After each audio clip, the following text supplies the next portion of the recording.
अस्सलाम वालेकुम ninth class. बेटा आज हम हदीस नबी सल्लल्लाहु अलैहि वसल्लम के बारे में पढ़ते हैं। ये है पेज नंबर 5 से पेज नंबर 8 तक। तो आज हम इसके शॉर्ट क्वेश्चन करेंगे। तो आइए अल्लाह का नाम लेकर शुरू करते हैं। क्वेश्चन नंबर 1, हदीस से क्या मुराद है? तो आंसर है हदीस के लुग़वी माना बात और गुफ्तगू के हैं। शरई इस्तिलाह में वो कौल, वो अमल जिसकी निस्बत नबी करीम सल्लल्लाहु अलैहि वसल्लम की तरफ हो, हदीस कहलाता है। यानी नबी करीम सल्लल्लाहु अलैहि वसल्लम के अक़वाल, अफ़आल और तकरीर का मजमुआ हदीस नबी कहलाता है। अक़वाल कहते हैं आप सल्लल्लाहु अलैहि वसल्लम की बातों को, अफ़आल कहते हैं वो काम जो आप सल्लल्लाहु अलैहि वसल्लम ने किए हों, और तकरीर यानी कोई ऐसा काम जो आप सल्लल्लाहु अलैहि वसल्लम की मौजूदगी में किया गया हो और आप सल्लल्लाहु अलैहि वसल्लम ने उस पर खामोशी इख्तियार फरमाई हो, उसे तकरीर कहते हैं। क्वेश्चन नंबर 2, हुज़ूर अकरम सल्लल्लाहु अलैहि वसल्लम ने उम्दा इखलाक वाला किसे करार दिया है? तो इसका आंसर है मुस्नद अहमद की हदीस नंबर 9153।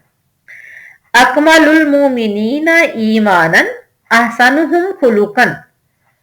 मोमनों में से कामल तरीन ईमान वाला वो है जो अपने इखलाक में बेहतरीन है, और उनमें से सबसे बेहतर वो है जो अपनी बीवियों के लिए बेहतर हो। यानी उम्दा इखलाक वाले को आप सल्लल्लाहु अलैहि वसल्लम ने फरमाया कि मोमनों में से कामल तरीन ईमान वाला है। क्वेश्चन नंबर 3, हदीस की अहमियत से मुतालिक कुरान मजीद की एक आयत का तर्जमा तहरीर करें। तो सूरतुल हशर की आयत नंबर 7 है, वमा आताकुमुर रसूलु फखुजूहु वमा नहाकुम अन्हु फंतहु।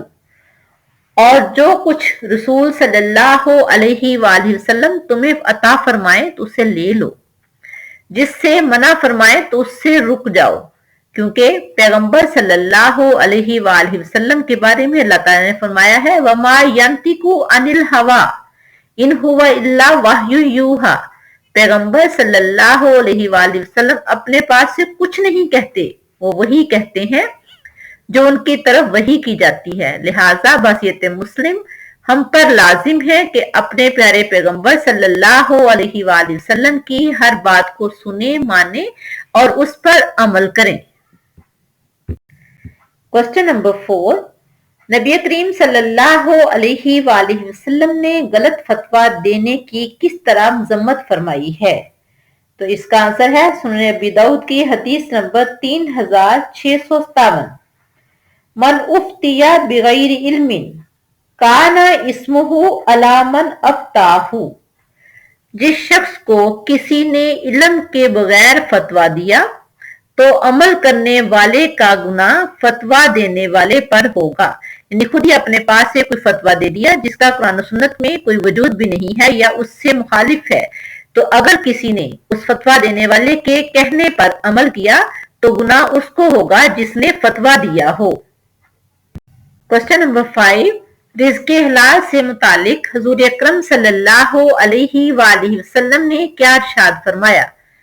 तो इसके बारे में सुनन इब्न माजा की हदीस नंबर 925 में प्यारे पैगंबर सल्लल्लाहु अलैहि वसल्लम ने फरमाया, अल्लाहुम्मा इन्नी अस्अलुका इल्मन नाफियन व रिज़्क़न तय्यिबन व अमलन मुतकब्बला। ऐ अल्लाह, बेशक मैं तुझसे फायदा देने वाला इल्म, हलाल रोजी और कबूलियत वाला अमल मांगता हूँ। यानी आप सल्लल्लाहु अलैहि वसल्लम ने इल्म, हलाल रोजी और ऐसे अमल की दुआ मांगी है जो अल्लाह ताला को पसंद हो और अल्लाह ताला कबूल फरमाए।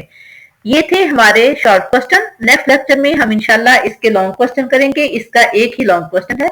अल्लाह हाफिज।